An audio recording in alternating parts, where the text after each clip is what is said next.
You are now listening to PODCORN, episode 17, for July 24th, 2013.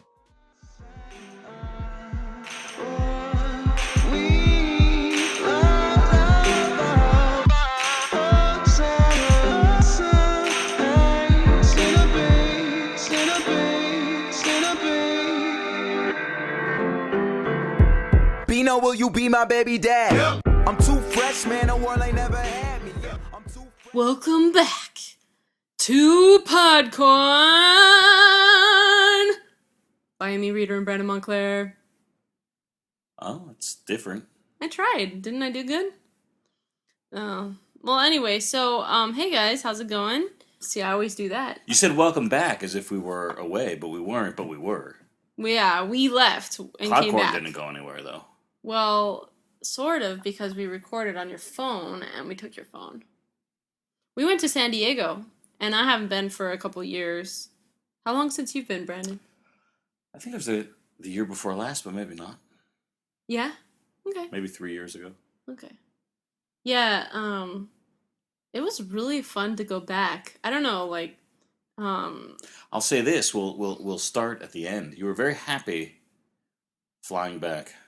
Yes. Felt very accomplished. Yes, well... That all was right with the world. Yeah. Amy and I was last minute decision to go. We were out there promoting Rocket Girl. Mm-hmm. But we flew out together and flew in back together.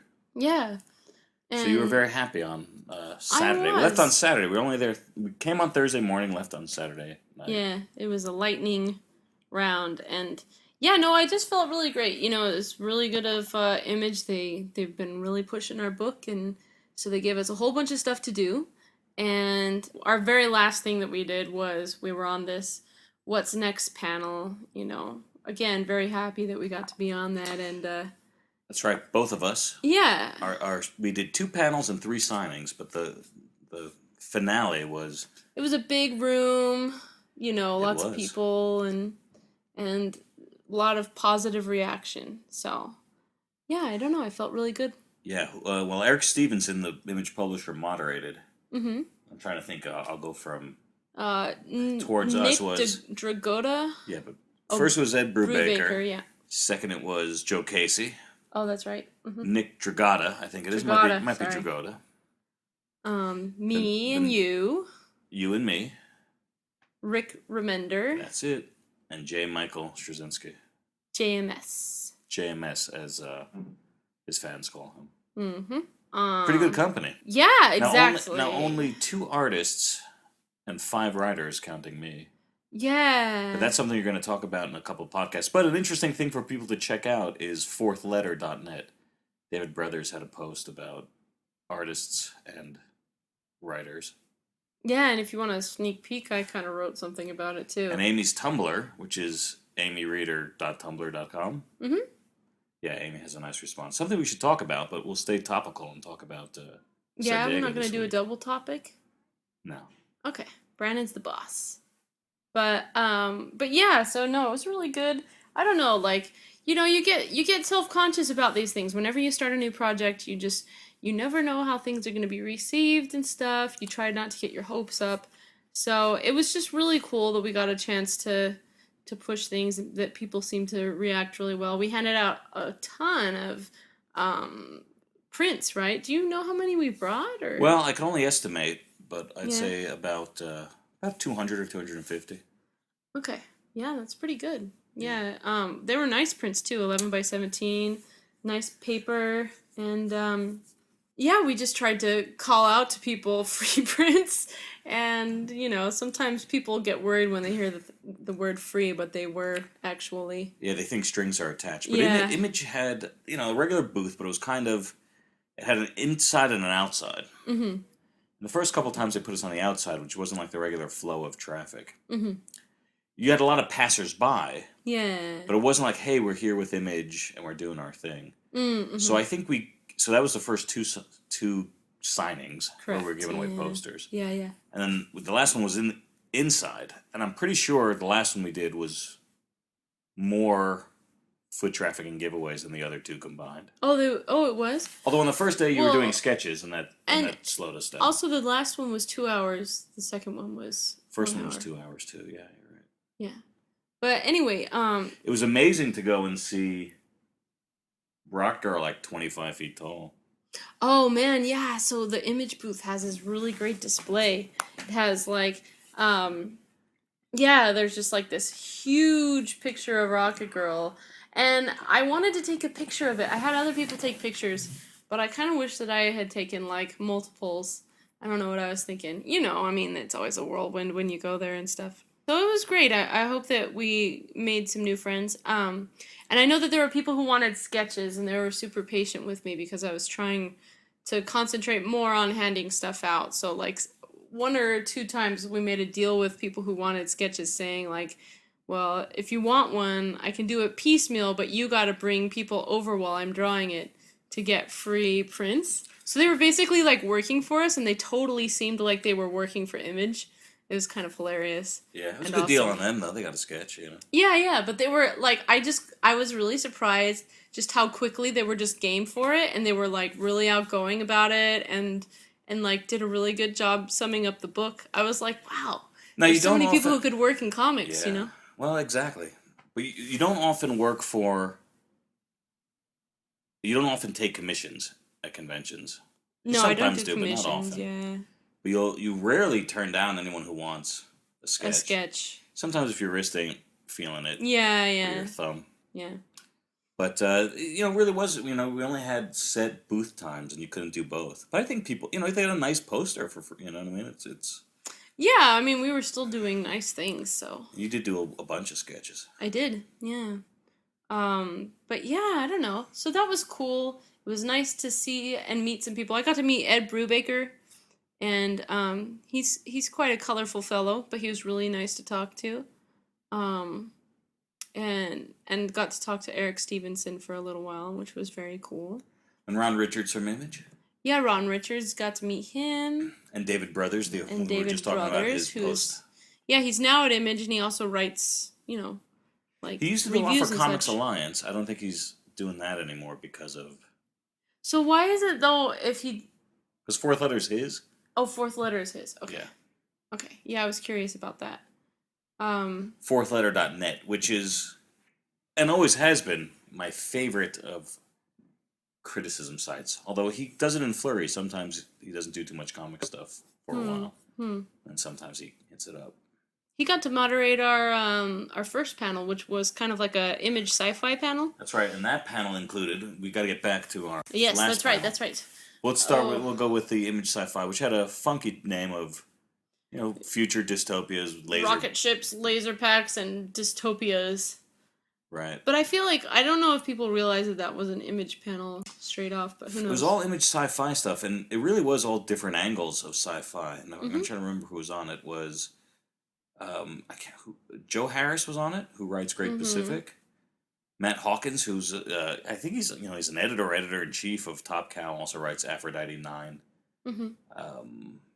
And Nick Dragata was there He was too, on that wasn't one. he? Yep. And Joe Keating. Joe Keating. And Ailes Cott or Alice Cott, whatever, ALESKOT. He was on the end. okay. I feel I'm forgetting the first person. All the way to the right. I feel like there were 2 Joes. No, I think that's everybody. But I don't know. Yeah, I think that's everybody. We got to do more talking at that one. Yeah. And yeah, I don't know. It was just cool to hear what everybody was working on. There's this one title, I think it's Joe Harris that's writing it, and the art is super like Mobius looking, and it's super awesome looking. I don't know if it's Mobius looking. It's very detailed, though. Yeah, I think it's definitely Mobius inspired. I mean, some of it's design inspired because they kind of have the same. Like I was looking at the book itself, and they have like the same kind of like weird circular pods that people fly around in, and I don't know. Yeah, Mobius, I think, by way of Jeff Darrow. But Great Maybe. Pacific is about a garbage island in the middle of the Pacific that, Yeah, I basically need that book. Yeah. Yeah. Well, you know what? What? You can go buy it. Support Image, support creator owned. And then we can review it. Because Nick Dragata had a couple of sound bites that were very good, and, I won't do him justice, but about the importance of creator owned and how if you support creator owned books, you're really supporting the industry in so many ways and Yeah. quality in so many ways, which It's easy for us to say because we're doing a creator-owned book, but I think is very true. No, it's true. It's like, I was thinking about how Comic-Con, you know, the reason why the media goes there is that we're becoming the decision makers in what's successful out there, for the most part. The fans? Yeah, yeah. And then you can even narrow that down even further, that within comics itself, the decision making really goes to the people who support creator-owned work, because that's all the original stuff that comes out there, mostly, at least. So yeah, you know, so it's kind of the people with the power. Sure, but like I said, that's kind of a long way around, I think. But like in a very direct way, comics, you know, are made. It really is people just simply comics, you know, creators doing what they want most, pushing the envelopes, telling the stories they want to tell, being unfettered, right? Yeah. So it's kind of, you know, it's good for the medium in the sense it makes just creators happy, pushes the envelope in directions they want to do. They're not doing that stuff that's necessarily overly commercial that can be made into a movie or forward the Batman franchise or any of those things. Sure, yeah. They're doing it to make a good comic book. Which Yeah. I think they're doing even when they're working on Batman. But like I said, there's a certain purity. No, it's cool that he said that, and like I never really knew about Nick Dragotta. Like I there's a lot of things I don't really know. Like, I mean, I got into comics late, and then it was just mostly DC that I've kind of gotten myself into learning. He's doing a book, East of West. Yeah, well, he was sitting next to me and he was handing out like 3 different prints at the What's Next panel, and I was like, you know, eyeing his stuff. I gotta check it out. Yeah, Sounds he was saying one of his influences was the Blam writer artist, Nihei Tsutomu, something like that. I'm going to get it wrong. But who did Blame, which is called Blame, but it's really supposed to be called Blam, but they call it Blame over here. Yeah, I want to check out his stuff, because wasn't he saying that he does like a page a day or something crazy? He was, yeah. I see a lot of Otomo in his stuff. He didn't name that as one of his influences. But even how he kind of goes in and out of shots, even much Otomo animation. You know what I mean? Yeah. Not just the Otomo Kiripo stuff. But, Yeah. yeah, I read the first issue only, but it's up to 4 or 5 now, so I want to pick them up. But a lot of good stuff. But yeah, I think a lot of people didn't know kind of what was up with Rocket Girl, but were super enthused, it seemed, by the premise, you know? They always By the are. art. It's a good concept, you know? We showed cover number 2, which Yep, was online, but a lot of people hadn't seen it. It was a great looking cover. The 80s-tastic cover. Yeah, no, super duper cool. And So, yeah, exactly. And the second panel, a little less talk. Maybe they opened it up for questions more, you know? Or maybe people spent longer. I think people were more... Oh, you know what? He did open it up for questions really early, come to think of it. And I think people were pretty talkative on that panel. Yeah. But like I said, everyone kind of went through what they're working on, what's next, literally. Yeah. And put it out. But it was good. Everyone was super happy with what we were doing. You know, people who had read it said nice things. People who just had heard of it for the first time clocked it right away and knew what was going on and dug it. Everyone likes the art when they see it. Yeah, I mean, you know, not to toot my own horn or whatever, but that when they were introducing everybody and they said Amy Reeder with Rocket Girl, we got some claps going on that. Meaning you. I was pretty excited. Well, actually, though, I realized, like, do you There think were a whole bunch of girls that you danced with at the Yeah, Image, then I CBLDF realized party. that there was, like, stop that. Brandon's taking my helmet. I have this rollerblading helmet, and he's trying it on, but his head's too big for it. That's great radio. Yeah, it is. Anyway, so that's your fault. But anyway, so yeah, like I went to the Image CBLDF party, and there was like just like 2 or 3 people. Stop it! Brandon's now trying on my hats. This is not good radio, Brandon. You That's gotta your stop. Stonewall hat, I like to call it. Okay, that's nice. Okay, so anyway, so I went like to this little area where people were dancing and basically like told people about what I was working on. I don't think dancing. anyone was dancing. Yes, they were. You saw it. You saw me dancing with people. I saw you dancing. No, you saw me dancing with people. I think you started it. And my friend June and I, she's this toy designer, I hang out with her, so we went there and like we were like all amazed by this girl's long hair that was down to her feet. And and so we thought that she might be a mermaid, but it turned out that she's like a sci-fi poet writer. Anyway, I think she's the main girl who was screaming for me. So then it might not be official. But anyway. Well, nothing wrong with putting ringers in the audience. Yeah, that worked out. I didn't even plan it. Seemed genuine. She had told me beforehand that she was super excited about that image of all the things that she saw at the booth and stuff. So, no, it's all really cool. So, fingers crossed about the book coming out. A follow-up from the Image Expo on July 2nd, right? Where they just wave after wave after wave of amazing announcements. Yeah, right? yeah. And so many of them weren't even talked about, I guess, because the principals weren't here, right? But, new Jason Aaron book, a lot of Matt Fraction stuff coming out. And, it wasn't mentioned on the panels because, Yeah, it's just I thought Matt Fraction was going to be there. So much, you know what I mean? Yeah, they do. So it's a good thing we went. Yeah, and then we also saw for the first time previews, which is probably coming out either this week or next. Mm-hmm. Do we have 5? It's always the last Wednesday. I don't know if there's 4 or 5 Wednesdays in July though. But comes out the 4th Wednesday in July. Mm-hmm.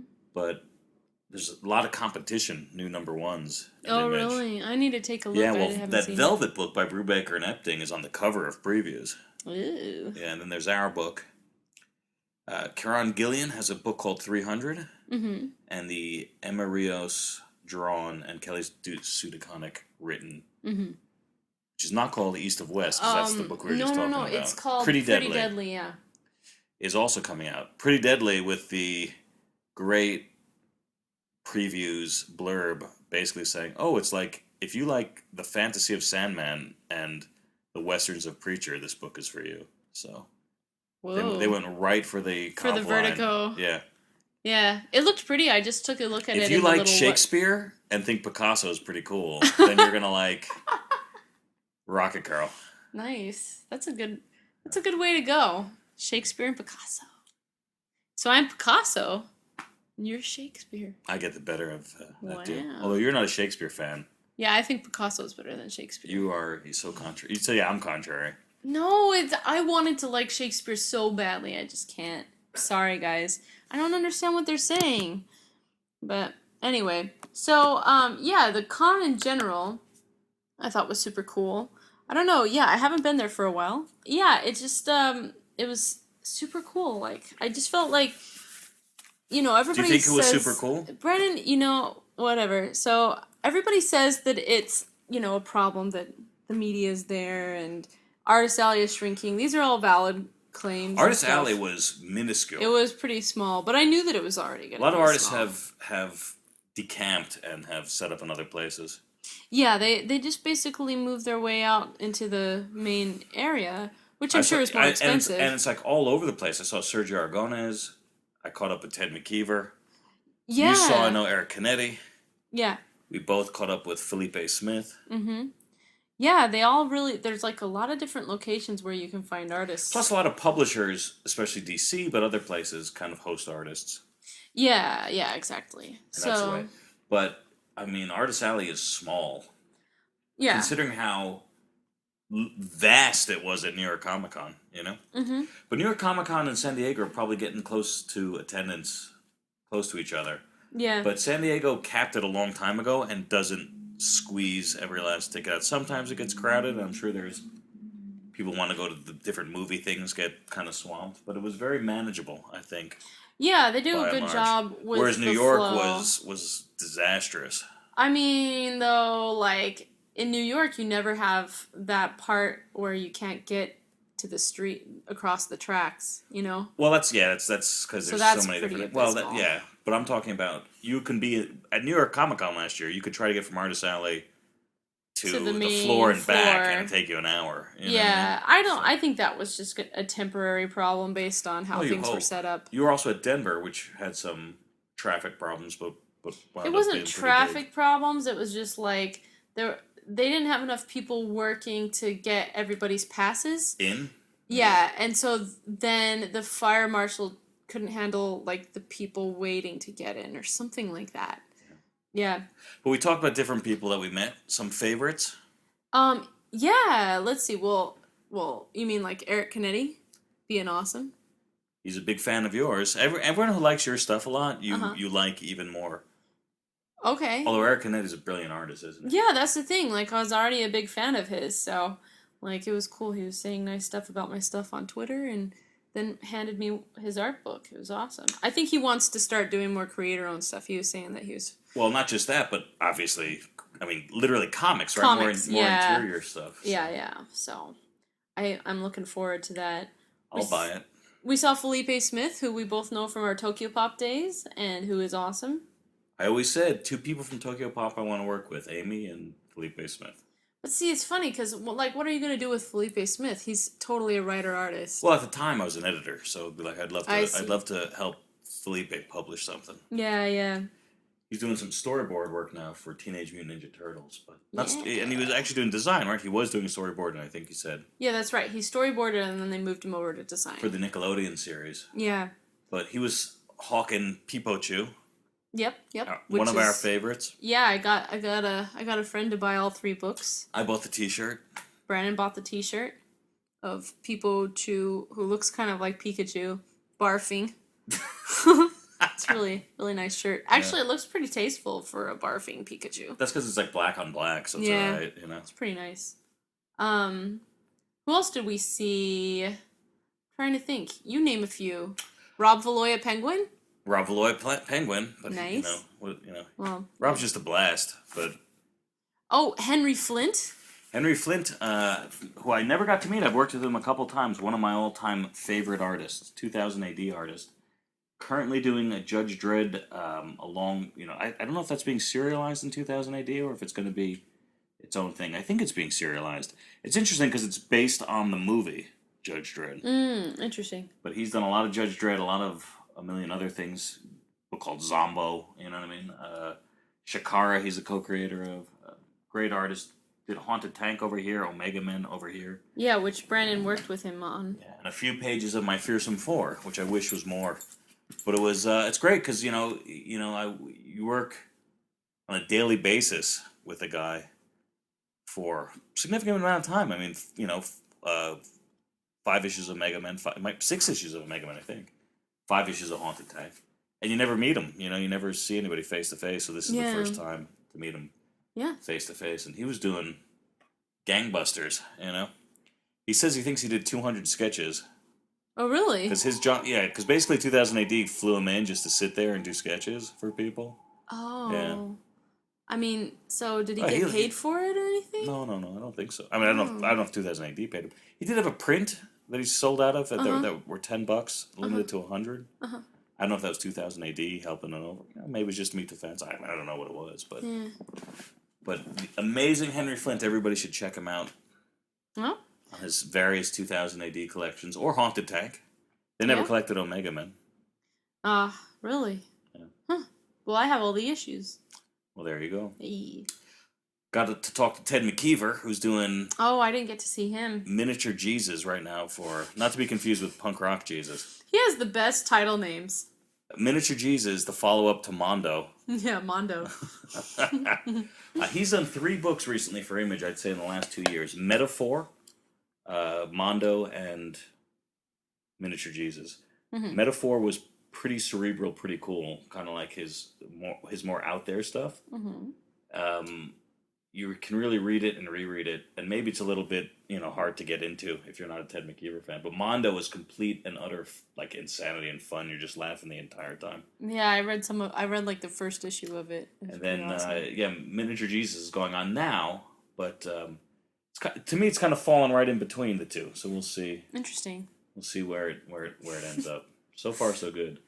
With a little bit of strangeness. I mean, there's always a little bit of strangeness, but it's a matter of if it's. I guess the miniature part is more like Mondo, and the Jesus part is more like. Well, he's a little Jesus that's walking around.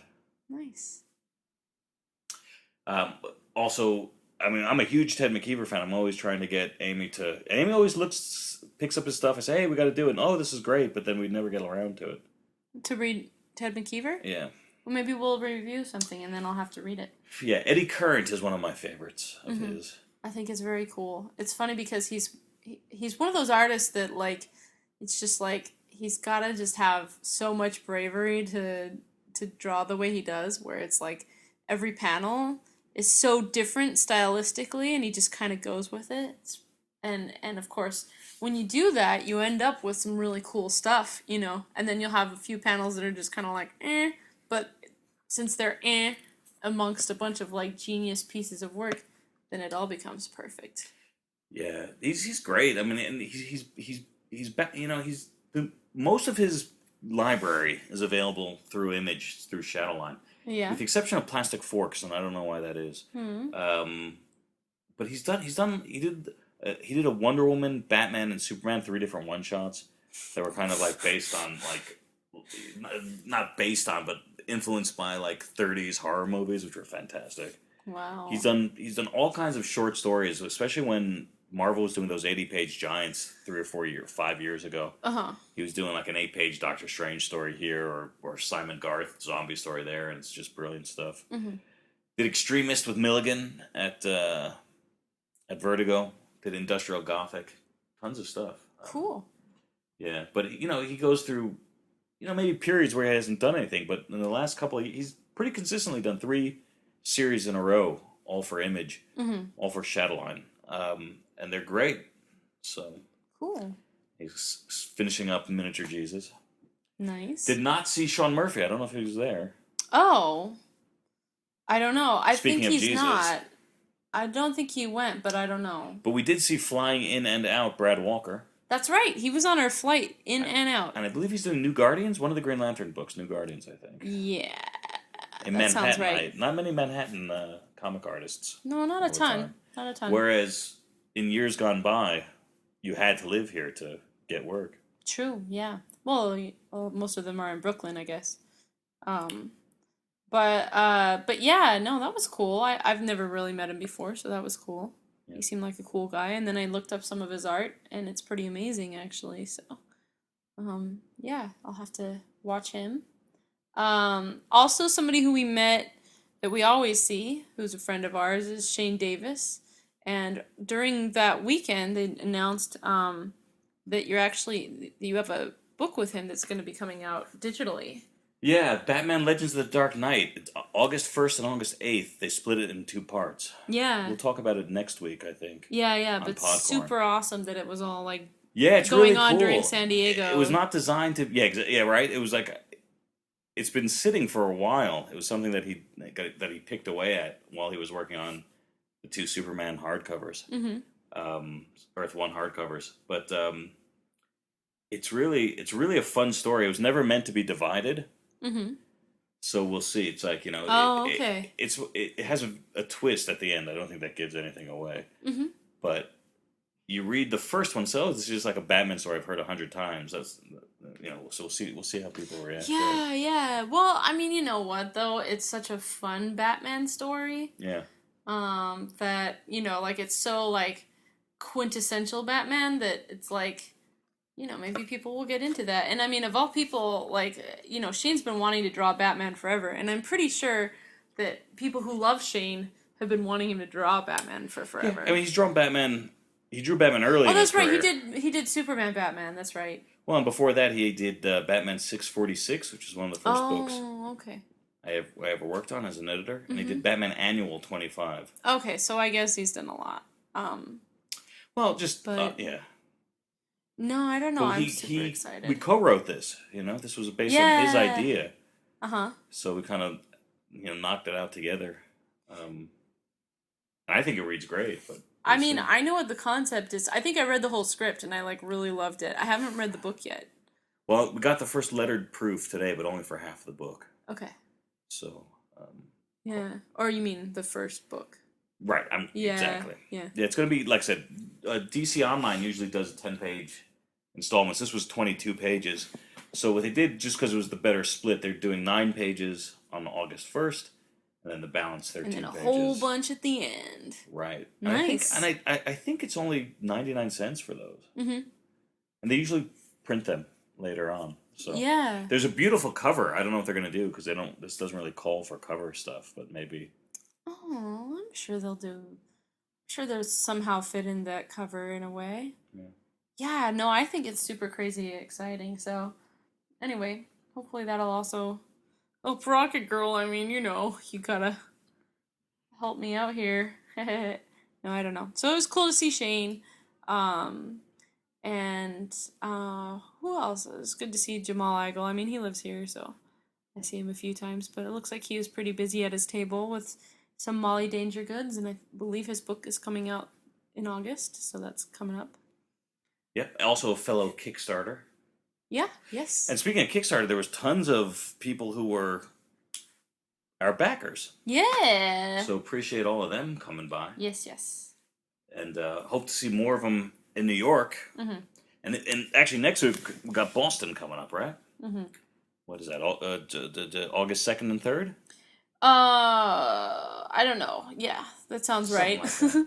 Yeah, it's whatever's like the first like early week in Yeah, August. it was rescheduled because they had to cancel last time. Yeah. But I was there last year. You weren't there last year. No, and I've heard such good things, so I'm It was super excited. great. Yeah? Yep.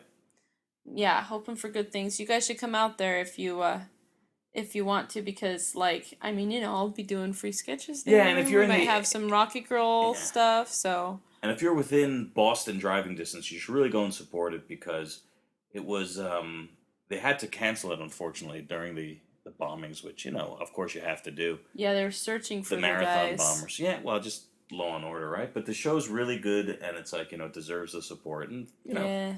fandom in Boston deserves the support, too. So looking really forward do. to going there. Yeah, yeah. I don't know. So you finish your What's Next image panel. Mm-hmm. We're going to San Diego Airport. Mm-hmm. You're very excited by California Pizza Kitchen, which to me didn't live up to your It was level of excitement. disappointing. Yes, it was a to-go one. It was no good. But why so elated? What is the summation of your San Diego experience? Look, here's what it is like there's no convention like San Diego Comic-Con. It doesn't matter how big the other ones get. They're not the same because like in San Diego, everything is different. Every part of the town is changed specifically for the convention. Every cabbie driver, like, or not cabbie driver, like what are they called? Like the guys that They have like that ride the bikes. bikes with chariot backs, right? Yeah, Like some, yeah. you know. Every one of those guys has like a specially designed one just specifically for Comic-Con. You've got like a Despicable Me blimp up in the air. There's like some, you know, Viking ship designed after some video game, like Yeah, to scale. Assassin's Creed pirate ship. Yeah, like they're, you know, CBR has their own yacht that you do interviews on. Yeah, you were interviewed on the CBR yacht. Yeah, so I don't know when they're going to put that out, but there's that out there. There's like, I mean, I don't know. It just seems like everywhere you go, people are trying really creative ways to get your attention. There's conventions outside of the convention now these days. There's like Jesus people, like, you know, on the way in. It's not like miniature Jesus. No, not miniature Jesus. These people are the real deal, holding crosses. Somebody had a and... get out of hell free card. Oh yeah. Get out of hell free, like, you know, Monopoly. I think I saw that. And I think people thought that it was some kind of comic book, but he was pretty smart because he was just preaching the good word as those people are supposed to. I think that's what they're supposed to do. I guess I really like it because it's like the heightening of nerddom. Like it can't get any more extreme than that, and it's kind of exciting that way. Every And single all of restaurant them- in the town is different because of it. And all of them loved you and loved Rocket Girl. No, that's not true, but yeah, no, it was just really cool. And I personally, you know what else I really like about it? Is you go to, I really like original content. And it has, as much as they worry about it being a media thing, you can get so much more original content there in all respects. You want to get toys, you can get original toys. You want to get t-shirts, you're not just going to get a bunch of Doctor Who stuff. It's going to be like original designs by people who design t-shirts. You know what I mean? And there's so many booths by comics artists who are trying cool new things out there. They might not even be in the artist alley, you know, but it's like you can search endlessly and you'll never run out of things to do. And that's just not true for any other convention, you know? So I you know, there's ways that it could improve and I like all of them, but when people complain about it, it's like, no, I like it a lot.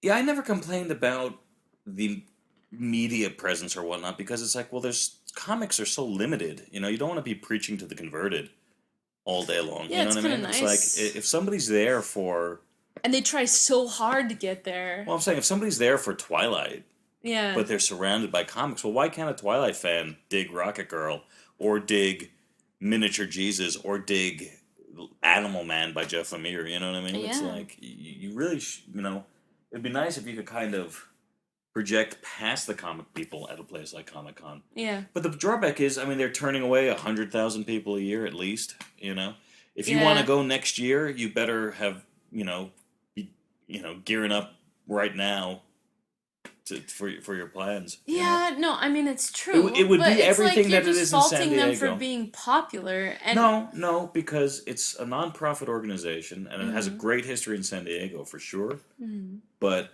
which is also like paradise. It's a non-profit in the sense, and why that's important is because it's the flagship of the industry, and it's an industry where sales are tough, and we shouldn't be turning away more people than we let in. So you could have the exact same experience in Las Vegas or Anaheim. I don't think you would be too small time because of the media presence and the movie presence. So, well, if it were in Las Vegas, for instance, the whole town wouldn't be changed. That part I really like. I like that you can go out to the harbor and there's special ships that are having parties out there for the. Well, listen, it's a show. huge. I don't agree with that because you could get an. I'm not familiar with the demographics of Vegas, but you could organize it such that you have a cluster. I don't know about that. I don't know. I just feel like it would compete a little bit. Anaheim, though. Some people have offered. Anaheim might be good. To expand it to 2 weekends.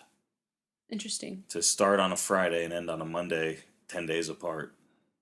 And not sell passes to the public for the entire show, half and half. And be able to, that would be a big burden on maybe some professionals and publishers. I don't know about that. Well, I don't know. It's extreme, and I feel like that's the whole point of it. If you want to go to a con that's easier to get to, then just go to a different one, Yeah, you really think that? Because, a fan from New York can't go without spending a couple $1,000s and a lot of luck. Well, if they don't want to do that, they have New York Comic-Con. And a 19-year-old who sees it on the news and says, that's a lot of fun, I want to go down there, can't get in. Yeah, so they go to New York instead. No, I'm talking about a local Southern Californian. Oh. Well, that is hard if you actually live there and you can't get in. Well, that's what people were saying in our hotel. I've worked here for, 6 years and I've never got to go to Comic-Con. That is kind of sad.